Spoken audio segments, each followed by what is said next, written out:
Assalamualaikum warahmatullahi wabarakatuh. Perkenalkan, saya Gusti Alia Afwina dengan NIM 2410911320012 dengan dosen pengampu Dr. Oski Iliandri Magister Kesehatan.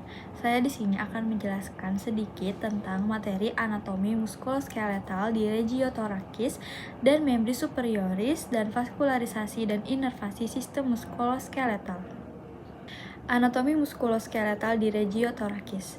Regiotorakis atau daerah dada mencakup berbagai struktur yang penting, termasuk tulang, otot, dan jaringan ikat yang membentuk dinding dada dan rongga toraks.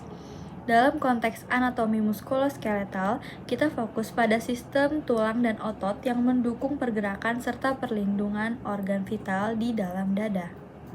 Ada 3 tulang di regiotorakis. Yang pertama tulang rusuk atau costa, yang kedua tulang dada atau sternum, yang ketiga vertebra torakal. Yang pertama, tulang rusuk.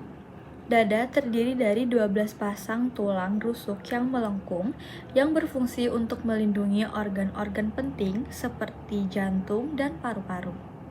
Tulang rusuk dibagi menjadi tulang rusuk sejati yang secara langsung terhubung ke sternum, tulang rusuk palsu yang terhubung melalui tulang rusuk sebelumnya, dan tulang rusuk terapung yang tidak terhubung ke sternum. Yang kedua, tulang dada. Sternum terletak di bagian tengah dada dan terdiri dari 3 bagian, manubrium bagian atas, corpus sterni bagian tengah, dan processus xiphoideus bagian bawah. Sternum ini berfungsi untuk melindungi organ-organ vital seperti jantung dan pembuluh darah besar yang keluar dari jantung. Yang ketiga, vertebra torakal. Terdapat 12 vertebra torakal yang berada di bagian tengah tulang belakang. Vertebra ini memiliki fungsi untuk menopang tubuh bagian atas dan melindungi sumsum tulang belakang. Otot di regiotorakis ada 2, yang pertama ada otot interkostal, yang kedua ada otot diafragma. Otot interkostal adalah otot yang terletak di antara tulang rusuk yang berfungsi dalam proses pernapasan. Terdapat 2 kelompok utama otot interkostal. Yang pertama otot interkostal eksternal, yaitu yang terlibat dalam inspirasi dengan cara menarik tulang rusuk ke atas dan keluar. Lalu ada otot interkostal internal dan intima yang terlibat dalam ekspirasi dengan cara menurunkan tulang rusuk. Yang kedua ada otot diafragma. Meskipun terletak di bawah regiotorakis, otot diafragma sangat penting dalam pernapasan. Otot ini memisahkan rongga toraks dan perut dan berfungsi untuk menarik udara ke dalam paru-paru dengan kontraksi dan relaksasi.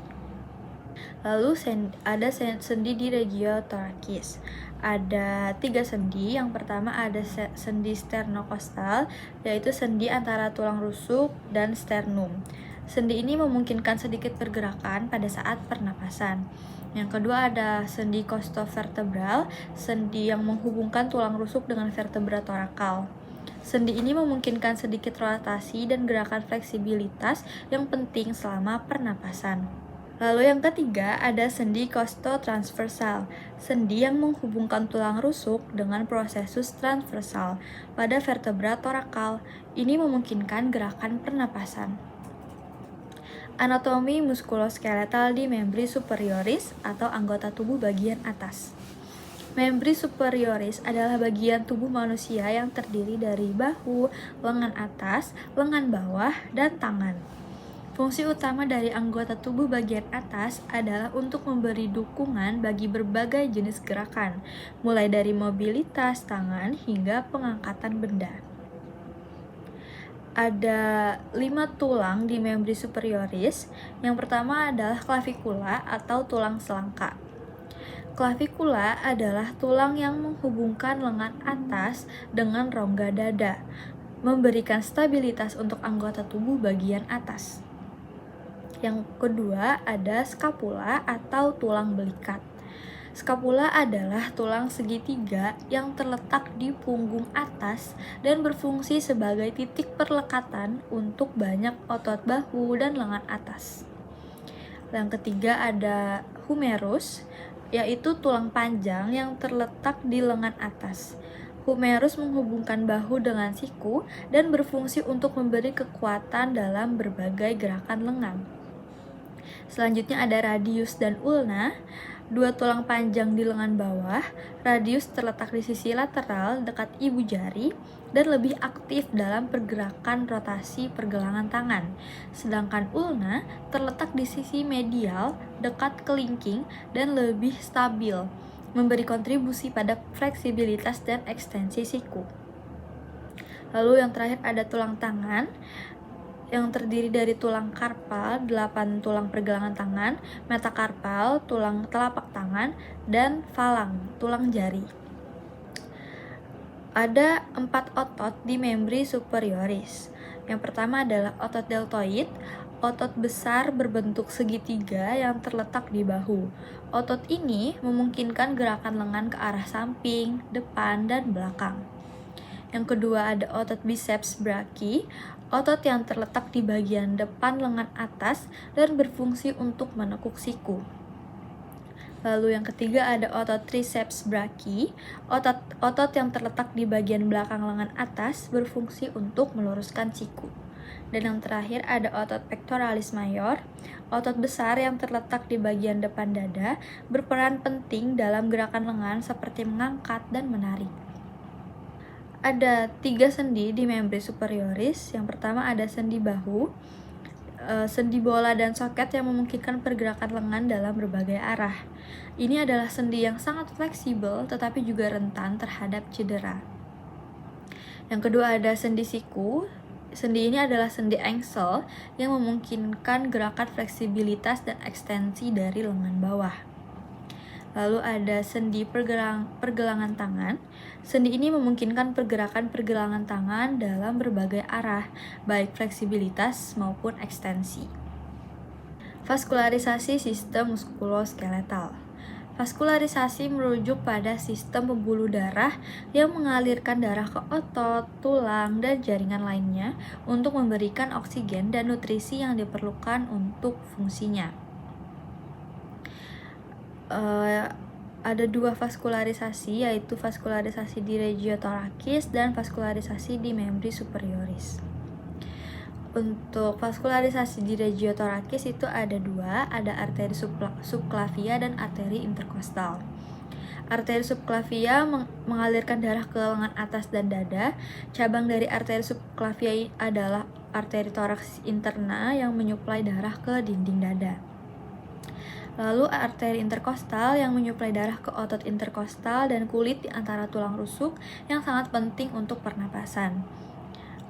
Yang kedua ada vaskularisasi di membri superioris, ada arteri brachialis dan arteri radialis dan ulnaris. Arteri brachialis adalah arteri utama yang mengalirkan darah ke lengan atas. Cabang-cabang dari arteri ini menyuplai darah ke otot-otot lengan, tangan, dan siku. Arteri radialis dan ulnaris adalah arteri yang menyuplai darah ke lengan bawah dan tangan, dengan radialis lebih aktif dalam mengalirkan darah ke sisi lateral tangan, sementara ulnaris menyuplai sisi medial. Inervasi sistem muskuloskeletal. Inervasi sistem muskuloskeletal adalah pemberian saraf yang mengontrol gerakan dan memberikan sensasi pada berbagai struktur tubuh. Yang pertama ada inervasi di regiothoracis. Saraf interkostal, saraf ini menginervasi otot-otot interkostal dan memberikan sensasi pada kulit dinding dada. Saraf ini berasal dari cabang saraf spinal thoracal dan berperan dalam fungsi pernapasan. Yang kedua ada inervasi di membri superioris. Yang pertama ada plexus brachialis. Plexus ini adalah jaringan saraf yang mengatur sebagian besar inervasi untuk lengan dan tangan. Plexus brachialis mengalirkan saraf-saraf besar seperti saraf musculocutaneus yang menginervasi otot-otot lengan atas, berfungsi untuk fleksi siku. Lalu ada saraf radiasi yang mengontrol otot-otot ekstensor di lengan dan tangan. Lalu ada saraf medianus yang mengatur banyak otot tangan dan pergelangan tangan, penting dalam gerakan presisi seperti menggenggam. saraf ulnaris yang mengontrol beberapa otot di sisi medial tangan dan beberapa otot flexor di lengan bawah. Mungkin itu saja sedikit penjelasan dari saya.